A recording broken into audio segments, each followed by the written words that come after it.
Yesterday we got a message from a texter, and he said that there was a restaurant down in Halifax, the Lyonville Tavern, that it had a sign posted out in front of it, actually two signs, and the sign said, very professionally done, Charlie Baker, take 25% of your pay, meaning the restaurants are shut down. You can only have 25% of capacity inside, and where would you want to eat other than inside when it's January in New England?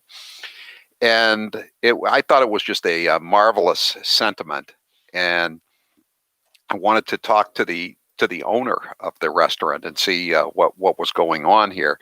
And so the owner of the restaurant is a woman named Deborah Trotta, and she owns the Lyonville Tavern in Halifax, and across the street she has another restaurant. It's called Grill 58. And she's on the line with us now to talk about this. And you can see it on our website, the picture, Charlie Baker, take 25% of your pay. And I think it'll be running in the Boston Herald. The picture will be running tomorrow of it. And I wrote a column. I talked to Deborah Trotta earlier today. Deborah Trotta, owner of the Lyonville Tavern, thanks for being with us here on the Howie Carr Show. Thank you, Howie. It's good to be here. So tell us why you posted these signs outside your restaurant. Well, it's, you know what, it's I felt it was just time. You know, we're going into month number 10, and we don't seem to be in any better place than we were 10 months ago. You know, we're at 75% decrease in occupancy, and I've got 60 people to think about, and that's my main concern. More your than employees.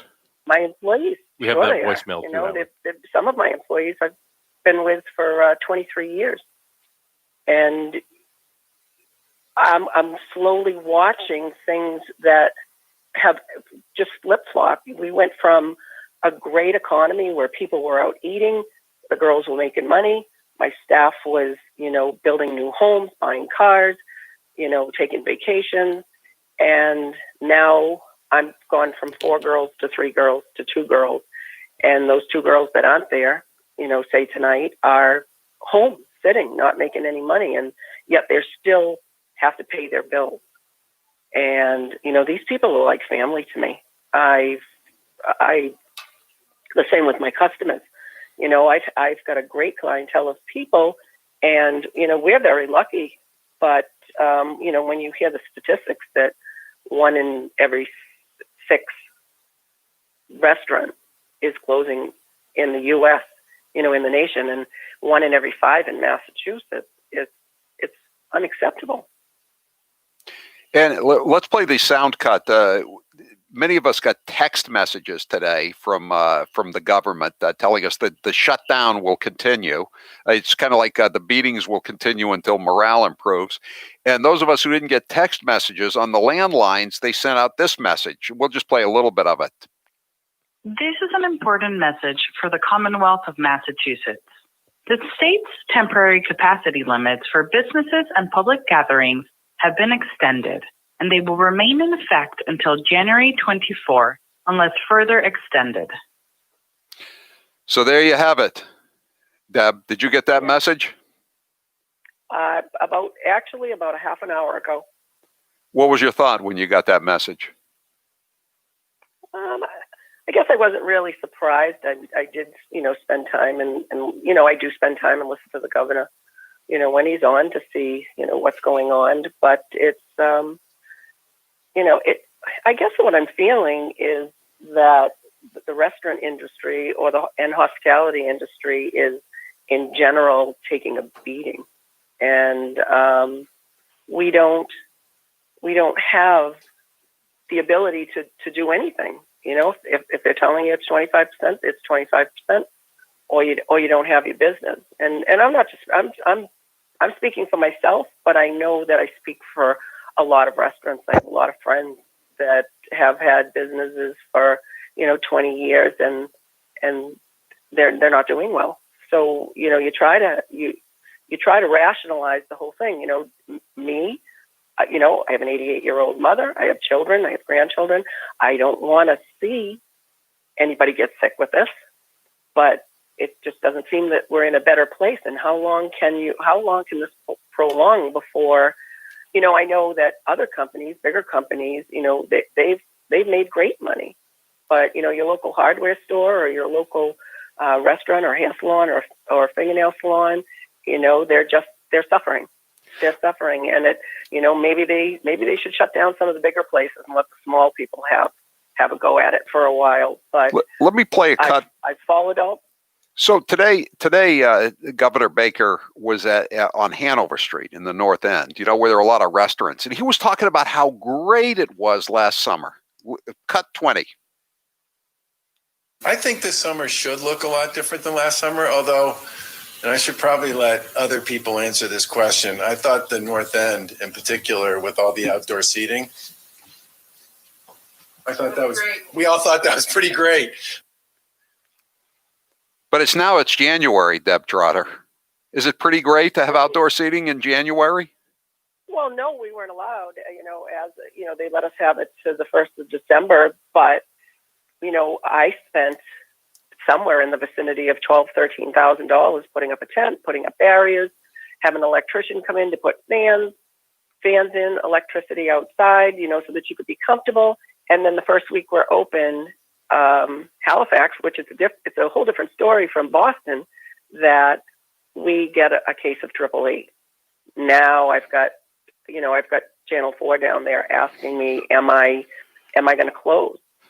I told them I'll close when the Board of Health tells me I have to close. But I went through all of that. Had we had a bad summer, it would have been nothing for me. We're not, listen, I feel just as bad for the people in Boston. They have tiny little restaurants, huge, enormous rents. And so they're in a whole different situation than I am. But I'm getting texts now, Deborah. Please tell Deborah and my wife and I come in every Sunday night for the prime rib, and we'll continue to do so as long as we can. Here's another one, 508. I live near that restaurant. Do they do takeout? If so, I'll come by tomorrow on my lunch break. Are you open for lunch? 11 to we're supposed to be 11 to 11, but that was another thing. They closed us. They're closing us down a half hour early. What does that have to do with anything? The majority of the people are in at 5 or 6 o'clock at night. By 9 o'clock, it's quiet. Is it really gonna be that detrimental to the restaurant to have somebody in there after 8 o'clock to sit there and maybe relax and be out of the crowd that's afraid of COVID and wants to come in and sit down? So you do takeout then, right? Oh yeah. No, we do dine in, takeout, curbside. So how are people reacting to this sign? I mean, I saw it yesterday and I was happy to see it, that somebody was calling out Charlie Baker. He hasn't missed a single payday. He makes $185,000 a year. Plus he gets a $65,000 housing allowance. So if he was taking 25% of the two of those together, $250,000, he'd be making $62,500. I'd still say he was pretty overpaid at $62,500. What are your customers saying? What are your customers saying about this? Most of our customers seem pleased. I haven't had any negative reaction about it. I think most people are probably where we are. I mean, just as a citizen, we're tired of it. We get it, we understand it.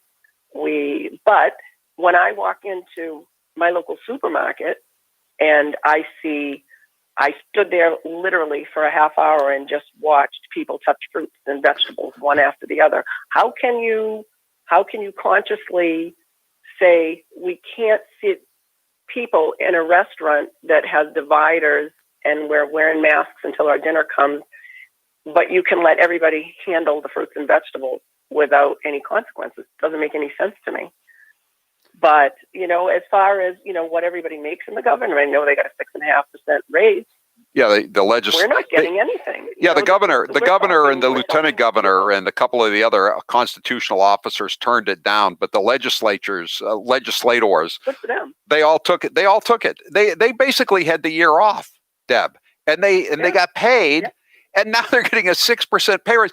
The The lowest paid state senator on Beacon Hill gets $103,000 a year. That's more than your help gets, I dare say. Well, my wait staff makes $5.55 an hour. When you only have 25% people in there, and now you've got two girls that have to take the night off because there's not enough customers, and you have a girl that once was making 3 times, walking out with $40 or $60 for the night. How do they pay their bills? You know, I'm at the age where I could probably retire and be comfortable, but that's not why I'm in this business. I'm in this business because I care about the people that work for me. They're family to me. I want to see everybody succeed, and that's why I stay in doing what I'm doing.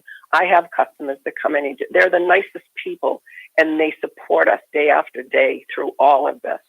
And, you know, I don't want to give that up. I like this, but it's really hard to make ends meet when this is what's going on.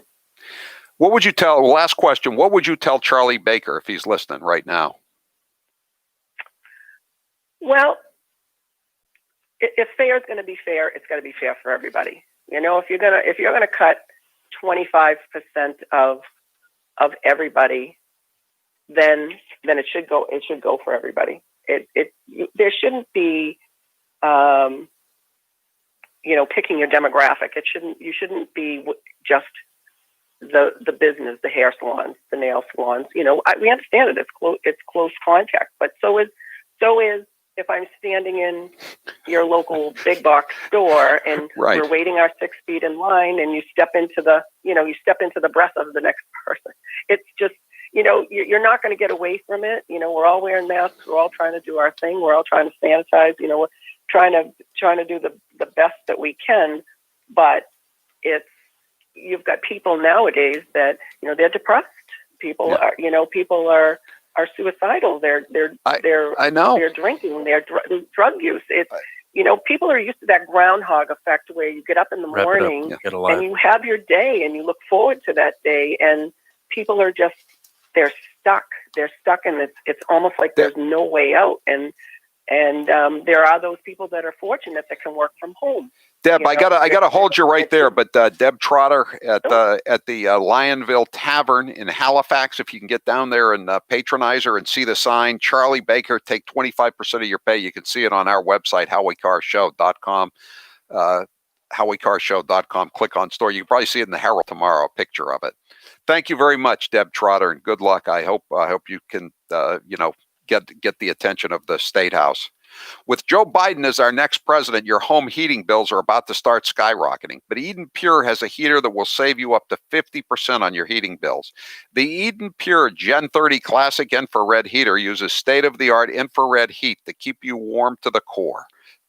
It's even been proven to keep you warmer than your furnace and save you money on your heating bills every month. The Gen 30 heater doesn't dry out the air in the room. You can see it behind me on social media. My guy, McKay, is holding it up. Look at how beautiful it is. If you have pets or young kids around, you also don't need to worry about the heater tipping over and catching fire. The Gen 30 heater has an automatic safety tip-over shut-off feature. With real wood surrounding the heater, it will look beautiful in your room, too. So don't be caught with huge heating bills. Eden Pure is extending their New Year's sale. So go to EdenPure.com and put in code HowieDeal. You'll receive an extra $25 off their lowest sales price and free shipping with code word HowieDeal. This is a great deal, so order now at EdenPure.com. Eden Pure, never be cold again. I'm Howie Carr. Don't touch that dial. Howie Carr will be back after this.